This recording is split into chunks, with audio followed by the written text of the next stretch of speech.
Assembly ఎన్నికల్లో ఓటమికి BRS కు చిన్న స్పీడ్ బ్రేకర్ మాత్రమన్నారు మాజీ మంత్రి హరీష్ రావు. రాబోయే రోజులని బీఆర్ఎస్ వ్యయని ఆయన స్పష్టం చేశారు. ఇచ్చిన హామీలు అమలు చేయడంలో కాంగ్రెస్ విఫలమైందని మండిపడ్డారు. ఫిబ్రవరి 1న గ్రూప్ 1 నోటిఫికేషన్ ఇస్తామని చెప్పి మాట తప్పారని ఆగ్రహం వ్యక్తం చేశారు. అటు రైతు బంధు విషయంలోనూ కాంగ్రెస్ తీరుపై హరీష్ రావు ఫైర్ అయ్యారు. రైతు బంధు పడలేదని అడిగితే చెప్పుతో కొడతామనడం ఏంటని నిలదీశారు. కాంగ్రెస్ కు దమ్ముంటే ఇచ్చిన హామీలను అమలు చేసి పార్లమెంట్ ఎన్నికల్లో ఓట్లు అడగాలని సవాల్ చేశారు. ఇక కాంగ్రెస్ ఇచ్చిన హామీలు అమలయ్యేలా ప్రజల తరపున పోరాడాలని బీఆర్ఎస్ కార్యకర్తలకు పిలుపునిచ్చారు.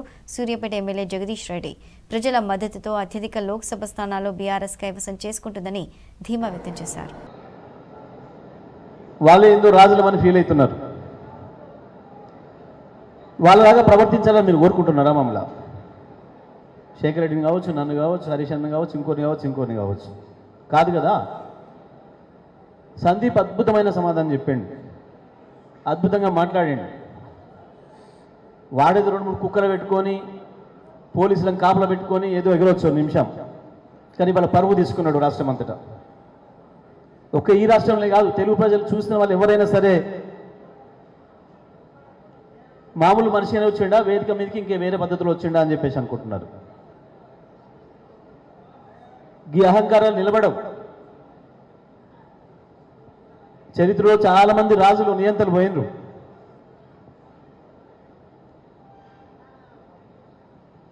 దానికి ఏందో ఆగమాగమైపోయి ఏం చేసినావు? నీ ముఖానికి నల్లగొండలో 20 ఏళ్ళు ఉన్నావు ఎమ్మెల్యేగా. మేం కదా తెచ్చింది మెడికల్ కాలేజు, మాకు భూపాలు వచ్చినాక కదా వచ్చింది మెడికల్ కాలేజ్. నిజాం కాలం నాడు వేసిన రోడ్లే మొన్న భూపాల్ ఎమ్మెల్యే అయిన తర్వాత కేసీఆర్ గారు వేయించిన రోడ్లే. మధ్యలో మీరు ఎవ్వడు చేయలే. అభివృద్ధి చూసిండ్రు ప్రజలు. భువనగిరి పరిస్థితి కూడా ఇక్కడ ఉన్న వాళ్ళందరం చూసినాడు ఏముండేనో.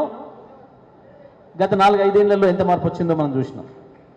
అయితే ఏదన్నా సెల్లో ఏదన్నా సప్పుడు వస్తే అరే రైతు బంధే కావచ్చు చూసుకుంటున్నాడు. రైతు బంధు కాదు, ఏదో వ్యాపార ప్రకటన వస్తుంది. అరే రైతు బంధు కాదురా అని, రైతు బంధు రాలేదు ఇంకా ఎప్పుడు వస్తుంది అన్నారు. రైతు బంధు రాలేదు అని అంటే అడిగితే అన్నోని చెప్తాం కొట్టండి. ఇదేం పద్ధతి? ఎంతమంది చెప్తాం కొడతారు? 53 లక్షల మంది రైతులు ఉన్నారు, అందరూ చెప్తాం కొడతాడా? దీనికి ఇచ్చారా కాంగ్రెస్కి అధికారం? నోటికి వస్తే బూతులు. మీకు అధికారం ఇచ్చింది ఏందో కేసీఆర్ని పొందబెడతాం, బీఆర్ఎస్ని పొందబెడతాం. ప్రజలు మీకు అధికారం ఇచ్చింది పని చేయమని. మీ మాటలు నమ్మి, మీ 420 మాటలు నమ్మి ప్రజలు మీకు అధికారం ఇచ్చారు. గాదాన్ని దృష్టి పెట్టండి, గాదాన్ని శ్రద్ధ పెట్టండి. నిజానికి ఓటమి అనేది శాశ్వతం కాదు. ఓటమి గెలుపుకు నాంది. ఇది ఒక స్పీడ్ బ్రేకర్ లాంటిది. బండి జర స్లో అయితే స్పీడ్ బ్రేకర్ వస్తే దాటంగానే పికప్ అందుకుంటుందా లేదా? తప్పకుండా మనమే అందుకుంటాం. ఇప్పటికే ఇవాళ కాంగ్రెస్ పార్టీ నాయకులు వాళ్ళ మాటల్ని ప్రజలు గమనిస్తూ ఉన్నారు. ఆనాడు ప్రచారంలో అబద్ధాలు, నేడు పాలనలో అసహనం కనబడతా ఉంది. ఏమైంది? మొన్న మా సందీప్ రెడ్డి గారు ఏమడిగినరు? రైతు బంధు ఇంకా పడలేదు, నాట్లయిపోయినాయి, ఎరువు బస్తాలకు కూడా డబ్బులు అందే పరిస్థితి లేదు, గా రైతు బంధు ఎప్పుడు ఇస్తారు అని జడ్పీ చైర్మన్గా సందీప్ రెడ్డి గారు ఒక బాధ్యతాయుతమైన పదవిలో ఉండి అడిగినాడు. ఆయన ఏం మాట్లాడిండు? ఇవాళ ఆయన మాటలు ఎవరన్నా హర్షిస్తారా? పోలీసులను పెట్టి సందీప్ రెడ్డి గారిని పంపించాల్సిన పరిస్థితి. అంటే అహంకారం, అధికారం ఉందనేటువంటి అహంకారం వాళ్ళలో కనబడతా ఉంది. ఏం మాట్లాడతాడు వెంకటరెడ్డి గారు? BRS party 39 ముక్కలైందంటాడు. రైతు బంధు అడిగినోడిని చెప్పుతో కొట్టమంటాడు.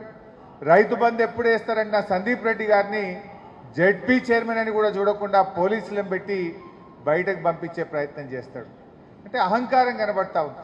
ఈ అహంకారాన్ని ప్రజలు ఎప్పుడు కూడా సహించారు. తప్పకుండా ప్రజలు వారికి తగిన గుణపాఠం చెప్తారు. నిజంగా అసలు వెంకటరెడ్డి గారికి ఇవాళ ఈ జిల్లా మీద ప్రేమ ఉంటే ఆయన కేఆర్ఎంబికి ఇవాళ ప్రాజెక్టులు అప్పగించిన దాని మీద స్పందించాలి. బీజేపీని నిలువరించే శక్తి ఇవాళ బీఆర్ఎస్ పార్టీకి మాత్రమే ఉంటుంది. ఇవాళ బీజేపీని ఓడగొట్టగలిగినాం. కానీ కాంగ్రెస్ వాళ్ళు ఒక దుష్ప్రచారం చేసింది, బీజేపీ బీఆర్ఎస్ ఒకటని. మీరు ఎక్కడైనా ఓడగొట్టిందా? ఇవాళ మీరొకటైంది. అదానిని 10 ఏళ్లలో ఈ రాష్ట్రంలో అడుగు పెట్టకుండా కేసీఆర్ నిలువరిస్తే మీరు 2 నెలలు కాకముందే అదానిని అలమించుకుంటుని ఈ రాష్ట్రంలో పెట్టుబడులు పెట్టిస్తా ఉన్నారు.